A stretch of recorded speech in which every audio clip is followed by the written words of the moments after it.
Hello guys, ఇది నా speed 400. దీని టార్క్ ఎంత, స్పీడ్ ఎంత, ఇవన్నీ కంపారిజన్ చేస్తూ బ్లాగ్ అయితే కాదు ఇది. సో నేను క్లాసిక్ 350 7 to 8 years నడిపిన అండ్ చేంజ్ కోసం చూస్తూ హంటర్ తీసుకుందామని అనుకున్నా. బట్ మా తమ్ముడు ట్రైమ్ సజెస్ట్ చేస్తే తీసేసుకున్నా. అండ్ 400 సెగ్మెంట్లో దిస్ బైక్ ఈస్ క్రేజీ.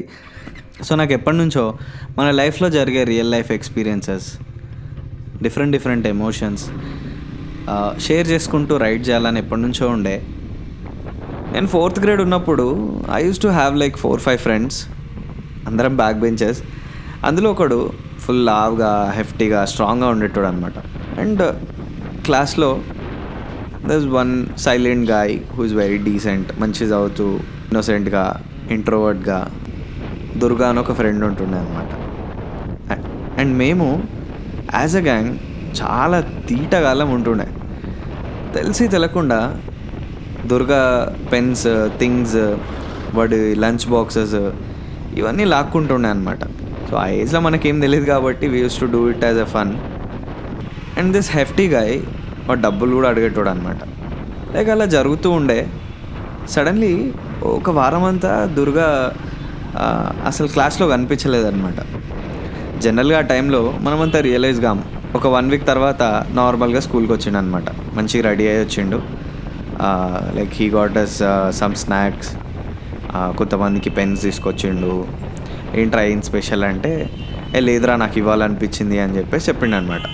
ఇన్ని రోజులు ఎందుకు రాలేరా అని అడిగిన అనమాట. నేను అడిగితే ఊరికే విలేజ్కి వెళ్ళినాం రా, మాకు అది ఉండే ఇది ఉండే అని చెప్పేసి ఏదో స్టోరీ చెప్పిండు. ఆ రోజు ఒక ఫ్రీ పీరియడ్ ఉండే. దాంట్లో మేము ఈ 4-5 బాయ్ గ్యాంగ్ ఏదైతే ఉందో including me, we were call to principal's cabin అనమాట. అక్కడ మా క్లాస్ టీచర్కి దుర్గా వాళ్ళ మామ్ కాల్ చేసింది. ఇట్లా my son is being bullied, వాడు స్కూల్కి రావాలంటే కూడా భయపడుతుండు, రోజు స్నాక్స్, మనీ ఇవన్నీ లేకపోతే వాళ్ళ ఫ్రెండ్స్ కొడుతున్నారని చెప్పేసి భయపడుతుండు అనేసి వాళ్ళ మమ్మీ క్లాస్ టీచర్కి కంప్లైంట్ చేసింది. That in front of principal. మేము షాక్ అయిపోయినాం అసలు. అంటే మేము చేసింది ఇంతగానం ఎఫెక్ట్ చేసిందా అని షాక్ అయిపోయినాం. And we were scared. అసలు మనం 3rd, 4th gradeలో అసలు ప్రిన్సిపల్ క్యాబిన్ అంటేనే ప్యాక్ అవుతుంది మనకి. అట్లాంటిది ఇట్లా మన మీద ఇంత పెద్ద కంప్లైంట్ అంటే వీ వర్ వెరీ షాక్డ్. ఇంకా మేము పిల్లలం కాబట్టి ప్రిన్సిపల్ కొంచెం భయపెట్టేసి పంపించేసింది. అండ్ ఈవెన్చువలీ దుర్గా కూడా స్కూల్ మారిపోయిండు. He left the school. ఆ ఏజ్లో అంత పెద్ద మిస్టేక్లా అనిపించలే, కానీ I started working to schools. So colleagues మధ్యలో ఇట్లాంటి స్టోరీస్ వస్తుంటాయి. And some kids come for help. Sir ఇట్లా మాకు ఇట్లా అవుతుంది, వాడు ఇట్లా అంటుండు, వీడు ఇట్లా అంటుండు, ఇట్లా పిల్లలు వస్తుంటారు అనమాట. దెన్ ఇట్లా వర్క్ చేస్తూ I have realized lot of things. కొన్నిసార్లు ఆ 4th grade సిచ్యువేషన్ గుర్తొస్తే చాలా గిల్టీ అనిపిస్తుంది. అంటే మన వల్ల ఒకడు ఎంత సఫర్ అయి ఉంటాడు.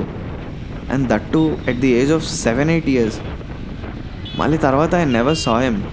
అండ్ వాడు ఎక్కడున్నాడో కూడా తెలియదు నాకు. బట్ చాలా అంటే చాలా గిల్టీ అనిపిస్తుంది నాకు. ఒక్కొక్కసారి పిల్లల్ని చూస్తున్నప్పుడు, వాళ్ళు కొట్లాడుతున్నప్పుడు, సార్ ఇట్లా కంప్లైంట్ చేస్తున్నప్పుడు చాలా గిల్టీ అనిపిస్తుంది. I don't know whether it will reach you or not. My friend, I'm really sorry for what we have done. But at least నేను రియలైజ్ అయినా. సో ఇది ఇవాల్టి మన స్టోరీ.